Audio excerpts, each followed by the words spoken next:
কিছু কথা আছে চিরন্তর সত্য কথা, অথচ কিন্তু শুনতে তেতোর মতো লাগে। যে দুধ বিক্রি করে সে মানুষের দুয়ারে ঘোরে, আর যে মদ বিক্রি করে মানুষ তার দুয়ারে ঘোরে। দুধওয়ালা যদি দুধের জল মিশায় তাহলে সে গালি খায়, আর মদওয়ালা নিজে জলের ভিতর মদ মিশিয়ে খায়। কোরআন, বাইবেল, গীতা, ত্রিপিটক লাইব্রেরিতে একই সাথে পাশাপাশি অবস্থান করে, কোনো বিভেদ করে না, কিন্তু মানুষ এগুলো নিয়ে ভেদ করে। এক দল আর এক দলের গ্রন্থ জ্বালায়, বিশ্বাসকে পোড়ায়। ধনীরা মসজিদের মন্দিরের ভিতরে ভিক্ষা করে, আর গরিবরা মসজিদ মন্দিরের বাহিরে ভিক্ষা করে। মৃতদিন পালন করা হয় মোমবাতি জ্বালিয়ে, আর জন্মদিন পালন করা হয় মোমবাতি নিভিয়ে।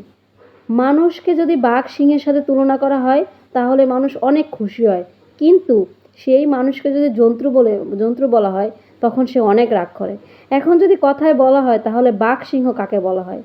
20 বছর একটানা পড়লেও পড়ালেখা কখনো মানুষের নেশা হয় না, অথচ 20 দিন ধূমপান করলে কিংবা বাজে নেশা করলেই তাতে মানুষের নেশা হয়ে যায়।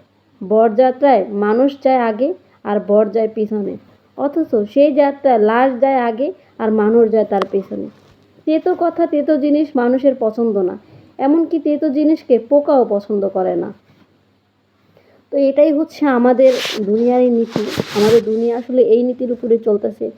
সো আপনি যদি কখনো দেখবেন কারো ভালো কাজ করতেছেন, কারো উপকার করতেছেন, কিন্তু আপনার সাথে দেখবেন তার বিপরীতটাই ঘটবে। আজকে আপনি হচ্ছে একটা মানুষের উপকার করতেছেন, কিন্তু আপনি একদিন বিপদে পড়ে দেখেন ওই মানুষটাই আপনাকে নিয়ে হাসাহাসি করবে, এবং ওই মানুষটাই আপনাকে দেখে না দেখার ভান করবে।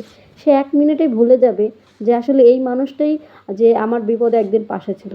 তো এটা হচ্ছে আমরা মানব জাতি।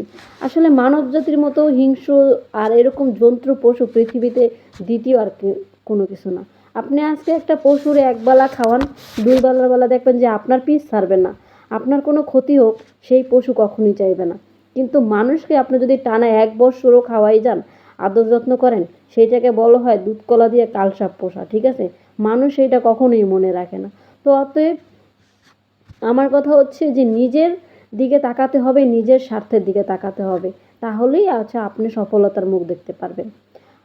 আরেকটা কথা কি, যে আপনি 1 বোতল পানি যদি রাস্তায় চলতি জ্যাম রাস্তায় যদি যান, দেখবেন একটা পানির বোতল 10 টাকায় বিক্রি করা হয়। সেই একই পানির বোতল আপনি যদি মুদির দোকানে যান দেখবেন 30 টাকায় বিক্রি করা হবে। আবার সেই একই পানির বোতল আপনি এয়ারপোর্টে যান, 100 টাকায় বিক্রি হবে। আসলে এখানে পানির পরিবর্তন না, এখানে পরিবর্তনটা হচ্ছে আপনার জায়গার। তো আপনি যদি সম্মান পেতে চান, আপনি যদি মানুষের কাছে আপনার চাহিদা, আপনার দাম পেতে চান, তাহলে অবশ্যই আপনার জায়গাটা পরিবর্তন করবেন।